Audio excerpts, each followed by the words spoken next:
our next situation, we have two cylindrical shells, metal shells, coaxial, that means they have the same axis, and one, of course, of smaller diameter than the other. And they have a length. Now, we were given numbers for the length. Length, I believe, was 7 meters. The charge that we separate is 4 microcoulombs. Distance is 4 centimeters and 4.2 centimeters. So this picture isn't to scale, but let's work it out with symbols first. Okay, so what are the questions? Well, one question is, what's the field in between here? Well, the field is going to be calculated by considering a Gaussian surface, and the area of a Gaussian surface our Gaussian surface is going to be a cylindrical surface between these two conducting cylinders. And the radius of the Gaussian surface we're going to say is A. The radius of the inner cylinder we're going to call R sub A. Radius of the outer cylinder, R sub B. Now, the area is 2 pi A, which is the circumference of your Gaussian surface, times the length. And we've already been through the symmetry arguments and so forth. So we need to make those arguments. We need to verify that the field is radial, at least if we're not too close to the edges, and perpendicular then to the surface. Okay, the Gaussian surface then has this area. The total flux is 4 pi k times the charge that's enclosed. Well, we're given the charge, and I think I said something about 4 microcoulombs. I believe that will be the charge. Whatever it is, we multiply it by 4 pi k, and we get the flux in a way that you should understand very well, considering what we went over previously. The inner cylinder then has a field equal to flux over the area of the, the field due to the inner cylinder. Okay, and I didn't write that very well, but anyhow, that's the field due to the inner cylinder because the Gaussian surface is enclosing only the inner cylinder. That field is going to be flux over area, and when we divide this flux by this area, we get 2kq over L times A. Now, we can relate that to an expression we got previously, 2k lambda over A. Q over L is the charge over the length. Lambda is charge per unit length, so that the expression is the same as the expression we got for a long line charge with at distance A with charge per unit length lambda. Okay, so that just reconciling this with this. Okay, the total field then is going to be what? Well, total field means the field of the inner cylinder and plus the field of the outer cylinder. Okay, well, actually what I've written here isn't quite true, but since RA is close to RB, the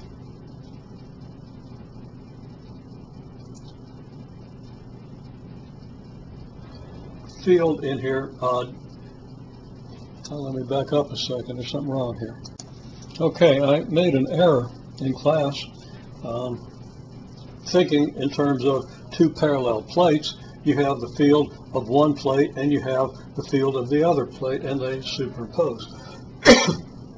In this case, with a cylinder, the charge on the outer plate, being equal and opposite to the charge on the inner plate, does produce a field outside of the plate that turns out to be equal and opposite the field due to the inner cylinder. I think I should use the word plate. But in between, the outer cylinder produces no field inside of it because the Gaussian surface here encloses none of the charge on the outer sphere. So if you just want to get the charge due to the outer, and I'm saying sphere, the outer cylinder, you're going to get 0 because you're not enclosing any of the charge of the outer cylinder. So I doubled the total field as we would with parallel plate capacitors because that geometry leads us to do so, but I shouldn't have done that. So this number should be 2, and this number should be 2. and I'm going to go through and make the associated corrections. When I did this, I got 6 here. I should have gotten 3. So there are a lot of numbers that need to be fixed. So let me fix those very quickly, and I'll be back before you know I'm gone. Okay, I've made corrections. The 4 here should become a 2, and everything that follows from this should become half as great. And I believe I made those corrections correctly, except I see one where I didn't put the units in here, or the power of 10.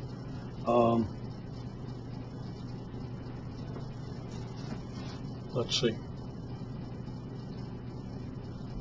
Yeah, it's going to be 10 to the 5th, and this is going to be 10 to the 5th instead of 10 to the 6th, and I believe that takes care of it. We'll check it as we go. Okay, so we get a 2 pi here. Okay, we just evaluate this for the given quantities. Now we have 4 microcoulombs, a length of 7 meters, and of course we have our constant K, and we have the radius A here. So we've just substituted for Q and L and K, and we get the electric field, and we do the calculations. I think we come out 3 times 10 to the 4th ballpark. I think it's more like 3.2 or 3.3, but you can do the calculations and be sure to check me. Okay, now if A is 4 centimeters, that's 0.04 meters. Dividing by 0.04 is like multiplying by 25. Multiply this by 25, and we get 7.5 times 10 to the 5th. The meters on this take care of the meters here, so we end up with units of newtons per coulomb. And thanks for the help on the units. I got turned around on the units in class. Couldn't reconcile them. And of course I was just pretending to not reconcile them, so you know how important it is to reconcile the units. But anyhow, and don't believe everything I say. Okay, now we want to find the work required to move charge from here to here. Or at least we want to find the potential difference. That's the work per unit charge to move from here to here. And we've worked that out in some detail previously. We multiply the electric field by our displacement. The electric field is radial, and so we use a radial displacement. Radial displacement from the inner to the outer. Since the radius of the inner is 4.2 meters, and the radius of the outer is, inner is 4. Okay, the radius of the inner is 4 centimeters. The radius of the outer is 4.2 centimeters. I could have put that over here. RA equals 4 centimeters. RB equals 4.2 centimeters. Then our delta S is 0.2 centimeters, or 0.002 meters. We multiply that by our electric field, 7.5 times 10 to the 5th newtons per coulomb. And we end up with 1.5 times 10 to the 3rd joules per coulomb, which of course is 1.5 times 10 to the 3rd volts. Now, this calculation assumed that the field stayed constant. It really doesn't stay constant. The 4 centimeters goes to 4.2 centimeters. That's a 5% increase in A, which is going to result in about a 5% decrease in the electric field. So the average electric field is going to be close to 2.5% less than this. And that's going to make about a 2.5% difference in the delta V that you calculate here. Okay, it's going to be a fairly small difference, but we can get the accurate result.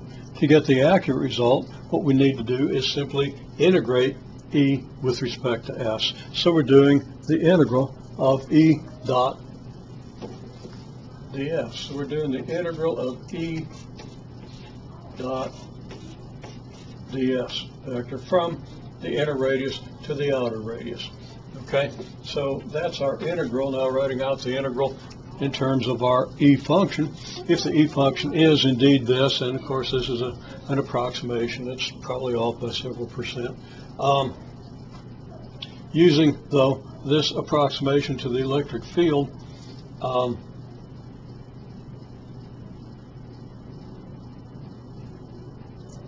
we get 3 times 10 to the 4th Newton meters per coulomb divided by A. That's our electric field as a function of our distance. So we need to integrate that with respect to our distance. Our distance from the axis goes from 0.04 to 0.042 meters. So we're integrating this electric field function with respect to A. Now that integral is going to give us 3 times 10 to the 4th Newton meters per coulomb times the natural log of A. Natural log of A evaluated between here and here is going to be the natural log of this divided by this. This divided by this is 1.05, and the natural log of 1.05 is pretty close to 0.05 by the Taylor expansion, where the natural log expands as 1 plus x, etc. Then you have an x squared over 2 and so forth. Using the first order approximation, this should be about 0.05, and if we multiply this by 0.05, we do get this. Okay?